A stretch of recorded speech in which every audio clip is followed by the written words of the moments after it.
На 30 август собранието ја избра новата влада со 62 гласа за. Тенкото мнозинство, според премиерот Зоран Заев, не требаше да биде пречка за ефикасно спроведување на ветените политики. А освен справување со здравствената и економската криза поради COVID-19, мандатарот тогаш најави и други приоритети.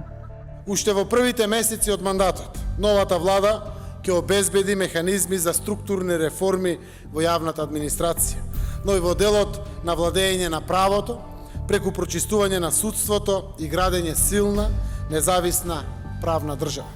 Со намален број министри од 26 на 19 навршуваат 100 дена од формирањето на старо-новата влада. Секој за својот ресор доби мандатно писмо со задачи и предупредување дека може да биде сменет ако не работи посветено. Не можеме цела програма да ја реализираме за 3 месеци, но мислам дека имаме добар почеток. Säkerhet, preventivmedicin imellom politiken için e-Ministeriet ekonomis i ka realizuar të gjitha masat dhe obligimet. Опозицијата мисли поинаку. Во ВМРО ДПМН веќе имаат подготвено оценка за работата на владата, што преку собранието ќе ја испорачаат веднаш по истекот на првите 100 дена од мандатот.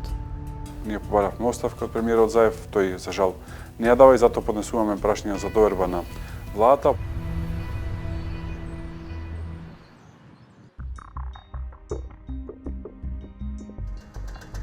Уривање на дивоградбата во Мавровка со владина асистенција. Ова беше една од одлуките на првата седница на владата одржана на почетокот на септември. Според власта, тоа требаше да биде сигнал дека таа бескомпромисно ќе се справува со незаконските делувања пред очите на јавноста. Но односот на институциите кон дивоградбите се пресликува и на судската пракса, според која предметите во Скопскиот суд во последниве 5 години завршиле или со откажување на тужителот или со условна казна.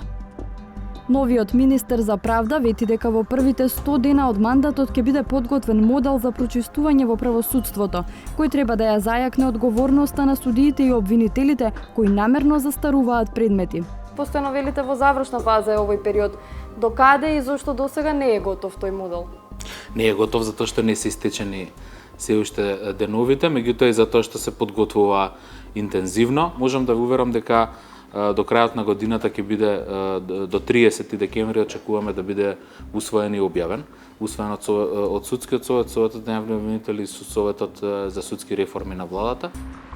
Спроведувањето на моделот ќе почне идната година, вели Маричик, без измена на постојните закони, а независноста на судството ќе се јакне и преку зголемување на буџетот.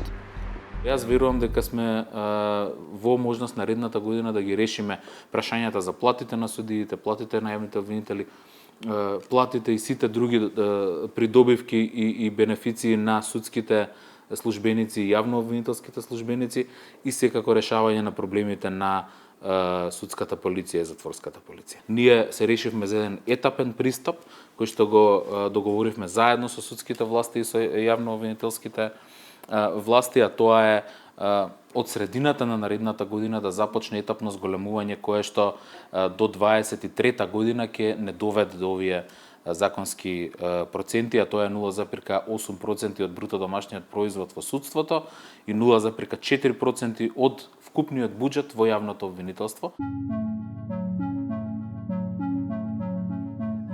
На крајот на октомври собранието го измени законот за заштита на населението од заразни болести, со што носењето маска стана задолжително и на отворено.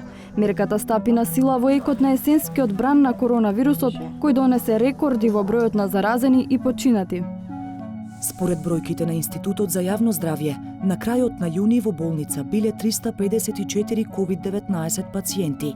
На крајот на овој месец има 4 пати повеќе пациенти, 1346 лица. Ресорниот министер вели дека здравствениот систем се реструктурирал за справување со пандемијата. Проширени се ковид одделенијата, се подготвуваат модуларните болници, зголемени се болничките капацитети и медицинскиот кадар. Сето тоа, според Филипче, е направено во изминатите месеци.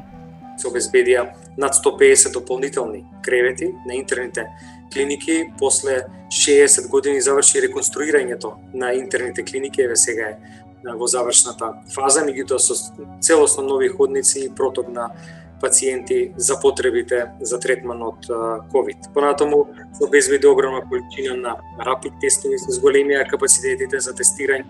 И покрај тоа што фокусот е на справување со епидемијата, во владината програма се наведени и други мерки што треба да се реализираат до крајот на годинава. Набавка на 70 амбулантни возила за итната помош и апликација наречена Моје здравје, која ќе содржи електронски податоци со историјат на болести за секој пациент. И двете работи кои што ги спомнавте се во план, беа детално планирани и беше работено на тоа, но за жал ковид кризата го одложи нивното имплементирање. Возилата се практично заеднички проект со Кина и од кинеската амбасада тука во земјата ни беше укажано дека за жал нема да може да се реализира тој проект оваа година, туку ќе се реализира на почетокот на 2021. Делумно апликацијата се реализираше во делот на електронскиот рецепт и тоа сега функционира во нашата земја и целосно апликацијата ќе биде финализирана до крај на оваа година. Од 20 ноември е прогласена кризна состојба. Ангажирана е армијата, а државата делумно ќе може да ги користи и капацитетите на приватните болници за лекување пациенти со COVID-19. Но и покрај тоа, начинот на кој власта се справува со здравствената криза е прв на удар на опозицијата. За ВМРО ДПМН е главниот виновник е токму министерот за здравство. Менеджментот е лош. Кога имаше 30, 40 или 50 заболени дневно се воведуваше карантин. Денес кога има 1100, 1200, 1300 заболени дневно не се воведува карантин или полициски час. Јас не знам дали тогаш беше правилно или не. Не знам ни сега дали е правилно или не. Тоа треба да го кажат експертите. Но очигледно е дека тука не гледаме експертиза. Од тие причини, вели Николовски, побарале формирање специјална експертска и надпартиска комисија за справување со пандемијата. Освен во здравството, ВМРО ДПМН бара излез и од економската криза, како и решение за евроинтеграцијскиот процес и односите со Бугарија. Ние побаравме оставка од премиерот Заев, тој за жал не ја дава и затоа поднесуваме прашања за доверба на владата, а после тоа да се формира една влада на национален спас во која што подршка би дале сите политички партии застапени во собранието и во која што најголемите умови во оваа држава, најстручните луѓе би се собрале за да ја извадат државата од овие три кризи кои што ги споменав, а после тоа да одиме на предвремени избори на кои што повторно би се избрала политичка влада.